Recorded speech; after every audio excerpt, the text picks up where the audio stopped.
Hi everyone, my name is Idara Nelson, and I just want to talk to us today about what I would call reinventing oneself.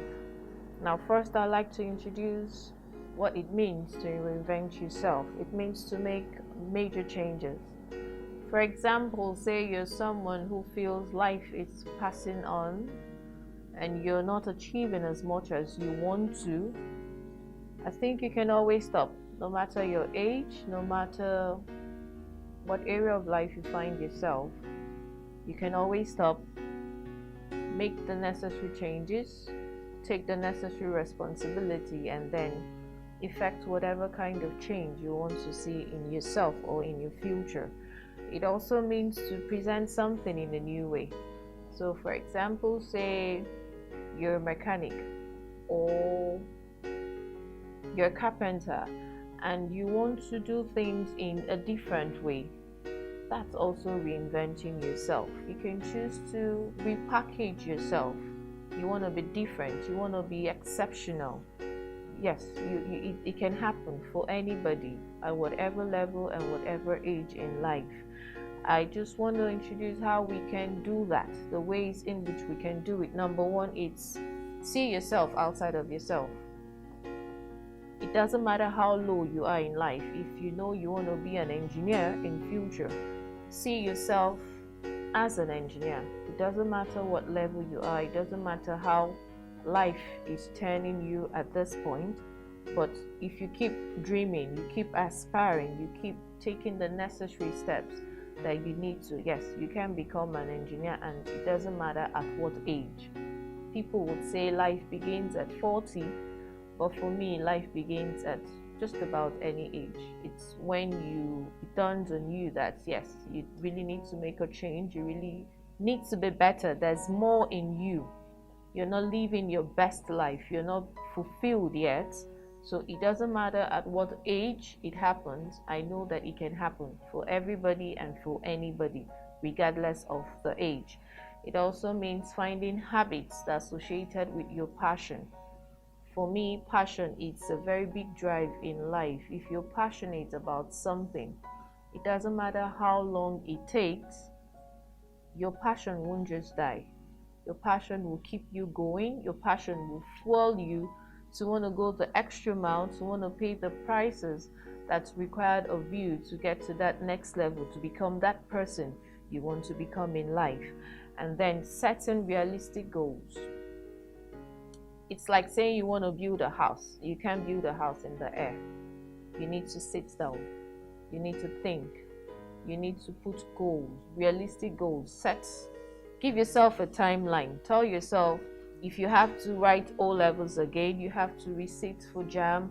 You need, let it be realistic. Let it be something that's attainable, not something you're just thinking of outside of the blues, it's just an imagination, a fairy tale. No, it has to be realistic with a timeline. It doesn't matter if you're not meeting up at the time you're supposed to meet up, but let the goals be realistic. At 60, you can go back to school. At 65, you can go back to school. At 80, if you still have the strength, yes, you can. So setting realistic goals will really, really help you reinvent yourself. You need to come to a point where you want to be better. You don't just want to live life.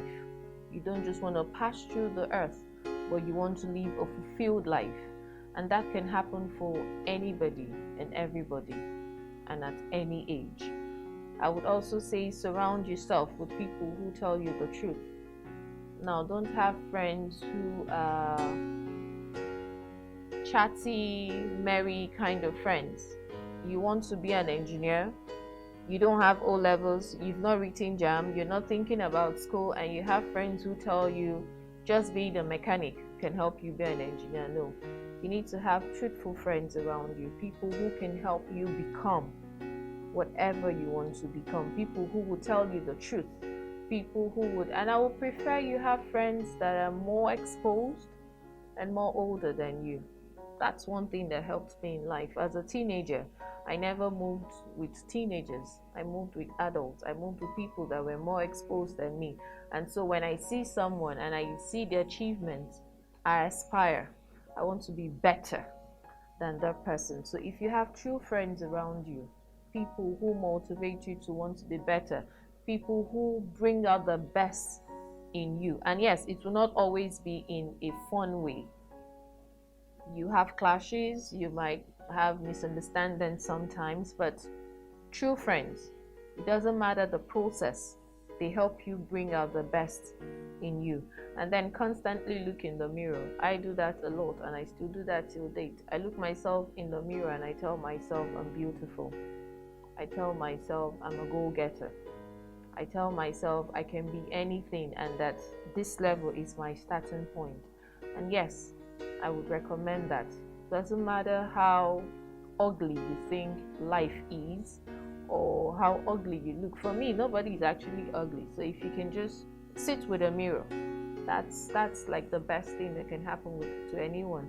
Sit with the mirror, look into it, and tell yourself, I can be anything. I can be this, I can be that. I'm beautiful, I'm wonderfully made. God created me with a purpose, and that purpose, I'm going to fulfill it. Doesn't matter how long, but I will fulfill it. And then looking in the mirror helps you know your true self. You get to know the level where you are now, and then you get to see yourself in the future. Where do you want to be in the next 5 years? Where do you want to be in the next 10 years? So looking in the mirror and telling yourself, yes, this is who I am now, but this is who I can become in the next 5 years. This is who I can become in the next 2 years. This is who I can become in the next 10 years. It's a very good way to motivate oneself. And then I would say practice every day, no matter how small. If you want to be a doctor, you don't need to own a chemist or a pharmacy. Being caring to people, it's like an everyday practice. These little things we do, it amounts to great things. Yes, so practice whatever you want to become in future, whatever you want to become in life, whatever kind of life you want to live that would help you feel fulfilled.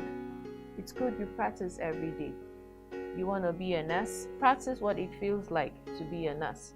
You want to be a lawyer? Practice what it feels like to settle disputes between people, amongst people. Whatever you want to be, try and practice it every day. As you tell yourself, this is who I want to be. As you tell yourself, this is who I want to become. As you tell yourself, this is where I want to get to in the next 5 to 10 years.